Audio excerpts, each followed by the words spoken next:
ಟ್ರಾಫಿಕಲ್ಲೂ ಕೂಡ ಆ್ಯಂಬುಲೆನ್ಸಿಗೆ ಜಾಗನೇ ಇಲ್ಲ. ಓಕೆನಾ?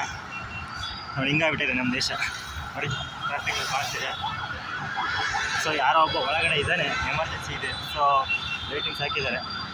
ಬಟ್ ಏನು ಮಾಡ್ತೀರಾ, ಟ್ರಾಫಿಕ್ ಏನು ಮಾಡೋಕ್ಕಾಗ. ನೋಡಿ ಕಾಣಿಸ್ತಿದೆ ಗಾಡಿ. ಸೊ ಇವು ಟ್ರಾಫಿಕಲ್ಲಿ ಹೋಗೋರೊಳಗೆ ಯಾರಿಗೆ ಗೊತ್ತು ಏನು ಬೇಕಾದ್ರೂ ಆಗಿದೆ. ಸೊ ಅರ್ಥ ಮಾಡ್ಕೊಳ್ಳಿ ಟ್ರಾಫಿಕ್ ಯಾವ ಲೆವೆಲ್ಗೆ ಇದೆ ಅಂತ. ನೋಡಿ ನನ್ನ ಮೊಬೈಲ್ ಕ್ಯಾಮ್ರಾ ಸ್ವಲ್ಪ ಬ್ಲರ್ರಾಗಿ ಕಾಣ್ತಾ ಇದೆ. ಸೊ ಇದು ಪೂರ್ತಿ ಟ್ರಾಫಿಕ್ ಮಾರತಹಳ್ಳಿ ಬ್ರಿಡ್ಜ್ ಇದು. ಸೊ ನೋಡಿ ಅಲ್ಲಿಂದ ಇಲ್ಲಿಗನ ಮೇನ್ ರೋಡ್ಗನ ಪೂರ್ತಿ ಟ್ರಾಫಿಕ್ ಇದೆ. ಇದೇ ಥರ ಇದೆ ಬಿಟ್ರೆ ಮುಗೀತು.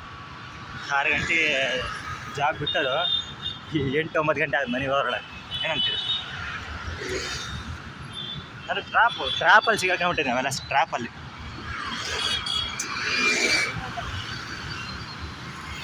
ಸರಿ ಆಯಿತು, ಬಿಟ್ಟು ಮಾಡಿ ಬಾಯ್.